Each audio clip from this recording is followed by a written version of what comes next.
Hello student, example 4.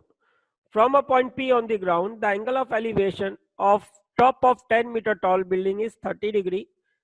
A flag is hoisted at the top of the building and the angle of elevation of top of the flag staff from P point is 45 degree. Find the length of the flag staff and the distance of the building from point P. So student, this is a building and this is a flag staff. Okay. So let us see the animation. The height of building is given to us. अब P point से इस person ने building के top को देखा तो elevation angle बन गया 30 डिग्री। अब उसी पॉइंट से वो जब फ्लैग स्टाफ के टॉप को देख रहा तो एंगल ऑफ एलिवेशन बन गया कितना 45 डिग्री। तो यहां से आपको इस फ्लैग स्टाफ की हाइट निकालनी है और इस P पॉइंट की इस बिल्डिंग से डिस्टेंस निकालनी है जो कि हम x मान लेते हैं। I hope you got the point. अब इस पे बोर्ड पे सोल्यूशन देख लेते हैं इसका। ओके सो स्टूडेंट क्या गिवन है अपने को क्वेश्चन की लैंग्वेज के हिसाब से, from a point at a some distance from the building P point, एक P पॉइंट गिवन है which is at some distance from the building.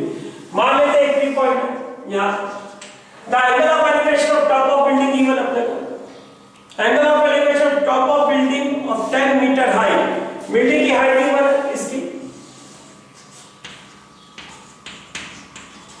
Height of building is given. Okay, the angle of elevation, एक building है उसके ऊपर एक flag staff लगा, flag staff मतलब झंडा में डंडा।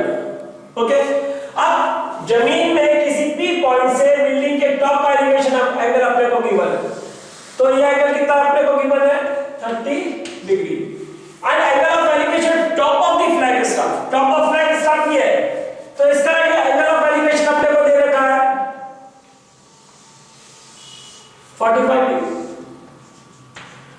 तो यहां से आपको इस फ्लैग स्टाफ की हाइट निकालनी है। You have to find the height of the flag staff. तो जो निकालना होता है जैसा मैं कहता हूं क्लास में भी उसको मान लिया करो। Let height of flag staff be h metre. तो ये एंगल दिया हुआ है परपेंडिकुलर ही डायरेक्टली आगे एंगल के सामने वाली एक साइड कॉमन चाहिए बेस। पहले नेमिंग कर लेते, अगर ये P पॉइंट है नेमिंग कर लेते P, इसको मान लेते B, इसको मान लेते सॉरी A, इसको मान लेते B, इसको मान लेते C। अब हमारे पास एक दो राइट एंगल ट्रायंगल है, एक ये बड़ा वाला जिसका एंगल 45 डिग्री, ट्रायंगल वही है जिसके एंगल गिवन होते हैं, एक ये वाला ट्रायंगल, दोनों में ये बेस कॉमन आ रहा है, तो बेस को भी अपन मान लेते हैं x मीटर। x मीटर मतलब क्या, distance of a point P from the building B x metre, and height of flag staff, flag staff में झंडा में डंडा, तो उसको मैंने माना h मीटर। तो दो चीज मैंने मानी, late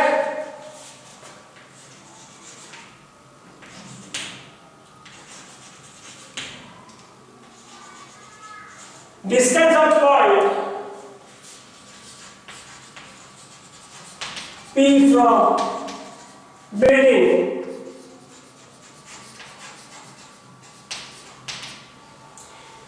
B x metre, and height जो कि निकालनी है हमें, and height of flag staff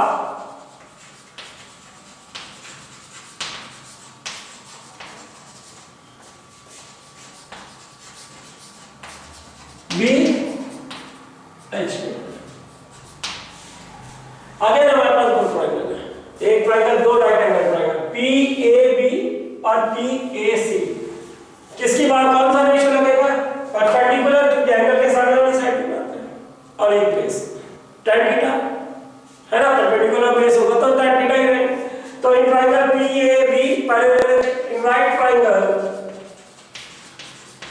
PAB tan theta is equal to P by B, perpendicular अपना पूरा PAB में परपेंडिकुलर AB हो गया और बेस अपना PA।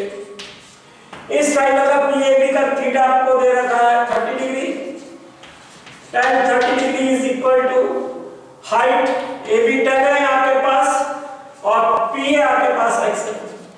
tan 30 की value 1/√3 10 by x cross multiply कर x is equal to 10√3. This is equation number 1. Similarly other triangle है PAC. इसका परपेंडिकुलर ये पूरा होगा ये C, that is 10 plus h और बेस x और एंगल कितना होगा? ये एंगल कितना दिया हुआ 45 डिग्री, ये अलग दिया हुआ था आपको 30 degree. Okay, in right triangle PAC,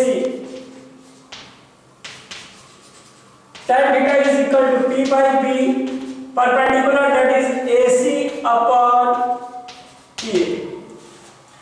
theta इसका हो गया आपका कौन सा बेटा 45 डिग्री, tan 45 डिग्री AC आपका AC पूरी AB plus BC, that is tan plus h upon base x.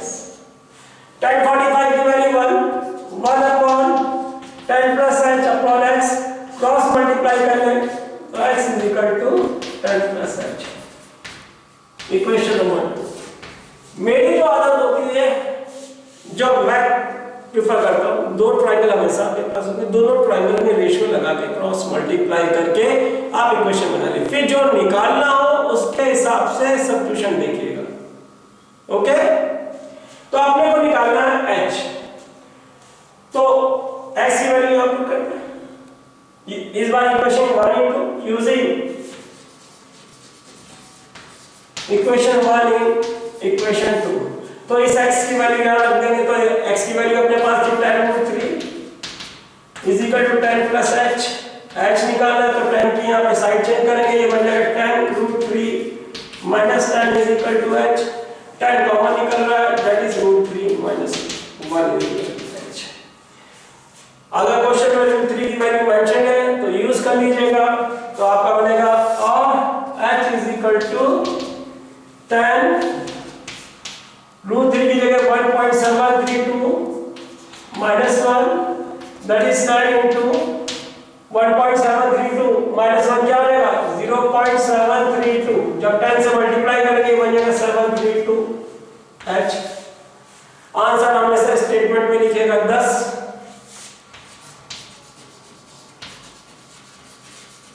Height of flag staff is equal to 7.32. तो एक बार क्वेश्चन का लेवल वापस समझ लें. हमने को क्या दिया, ये बिल्डिंग थी 10 मीटर हाई बिल्डिंग थी, उसके ऊपर एक झंडा लगा हुआ था. अब ग्राउंड के किसी भी पॉइंट से at some distance from the building, the top of building का टॉप ये, तो यहां से जब बिल्डिंग के टॉप को देखा गया तो उसका एलिवेशन एंगल 30 डिग्री दे रखा था, और उसके ऊपर जब झंडा लगा था उसके टॉप को देखा गया तो उसका एलिवेशन एंगल 45 डिग्री. अपने को हाइट ऑफ फ्लैग स्टाफ निकालनी थी, वो h मान ली, और मैंने पॉइंट बिल्डिंग से कितना दूर था वो मैंने मान लिया x मीटर. फिर tan थीटा लगा के ट्रायंगल सॉल्व कर लिया. तो एक बार नोट कर लीजिएगा, प्रैक्टिकली समझेंगे तो क्वेश्चन बहुत आसान है, ज्यादातर